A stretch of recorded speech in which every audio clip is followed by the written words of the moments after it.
Hi everyone! Let me introduce myself. My name is Kutmaniati. And I am Fabian Yunus Indra Pratama. We are from SMA PGRA 2 Kayen. We will present our research by the title, The Addition of Zinc Oxide to Pineapple Leaf Fiber as an Alternative Raw Material for UV Resin Textile. Indonesia is the largest pineapple producer in the world, with a production of 2,196,456 tons in 2022. The composition produced by the pineapple plants is 90% leaf, 1% shoot bud, and 1% stem. But pineapple leaves are not optimally utilized by the community and eventually become waste or are burned, resulting carbon dioxide emission that worsen the global warming.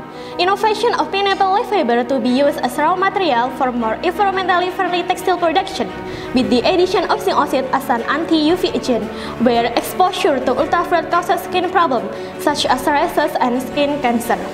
We have three problems of this research.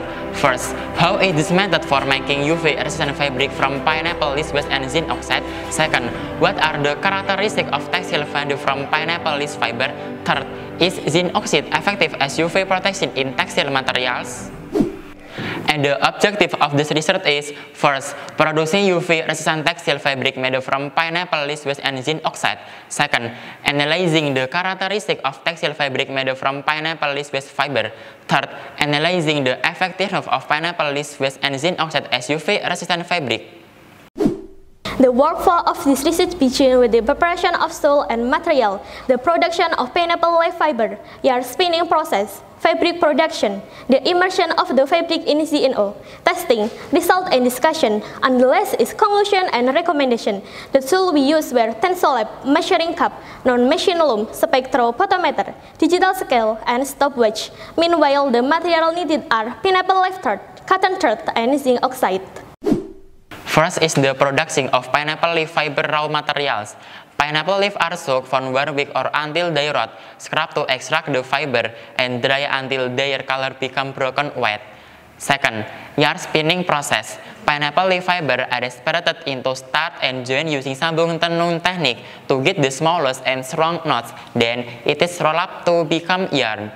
Weaving fabric process. The fabric is made using non-machine loom, pineapple leaf yarn as the weft yarn, and the cotton yarn as the weft yarn. Addition of ZNO. Starting with the preparation of ZNO suspension. The ZNO suspension is produced from a composition of 1% BAZ, 5% ZNO, and 100 ml of aqueous. The step editing ZNO is, first, the impregnation process, which soaks the fabric in a ZNO suspension 3 times. Second, the fabric is opened for 5 minutes for the drying process, then opened for 3 minutes for the curing process. The last, fabric is left at room temperature for 24 hours. Research sample. Sample 1 is 100% cotton thread plus 0% pineapple leaf fiber thread plus 5% ZNO with machine process. Sample 2 is 50% cotton thread plus 50% pineapple leaf fiber thread plus 5% ZNO with non-machine loom process. Sample 3 is 75% cotton thread plus 25% pineapple leaf fiber thread plus 5% ZNO with non-machine loom process. Sample 4 is 100% cotton thread plus 0% pineapple leaf fiber thread plus 5% ZNO with non-machine loom process. Result and discussion. The tensile test is used to measure the tensile strength of the fabric using a Tensolab. The graph shows that the best tensile strength result in the wave direction for sample 2, with 220.7 Newton, meet the lower limit of 080276209 Indonesia National Standard. Meanwhile, the best tensile strength in the wave direction in sample 1 was 272.2 Newton. This shows that fabric made from pineapple leaf fiber has a higher tensile strength compared to cotton fiber. The capillarity test is used to measure the fabric ability to absorb water. The best absorption is sample 1 that have absorption speed 0.1 cm per second. And for the group of fabric with the non-machine loom process, the best capillarity test is sample 2 with the absorption speed 0.036 cm per second. The fabric manufacturing process has been proven to affect the fabric ability to absorb water. The fabric produced using machine has a better water absorption capacity than the fabric produced using the non-machine loom process. The UV anti-test was conducted using a spectrophotometer and analyzed for the color fading of the fabric.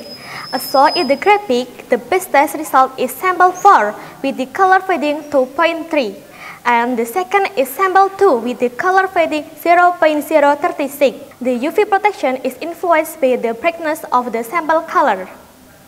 Samples with the brighter color have a lower color fading value compared to other samples. Based on the result, ZNO is effectively used as an anti-UV agent in textile fiber, influenced by the brightness of the fabric color. Conclusions in this research are: first, pineapple leaf fiber have the potential to be used as raw materials for textile fabric production. With the non-machine loom process and the addition of ZNO using the impregnation method as an anti-UV, the best composition of 50% cotton thread plus 50% pineapple leaf fiber thread plus 5% ZNO. Second, the characteristic of the fabric can be seen from the result of the tensile test and capillarity test. The best tensile strength in the wave direction is for sample 2 is 220.725 Newton. Meanwhile, the wave direction is for sample 1 is 272.2 Newton. And the best capillarity test is on sample 1, it is 0.1 cm per second. And for the group of fabric with the non-machine loom process, the best capillarity test in on sample 2 is 0.036 cm per second. Third, zinc oxide is effectively used as an anti-UV agent in pineapple leaf fiber with the color fading 0.61 on sample 2.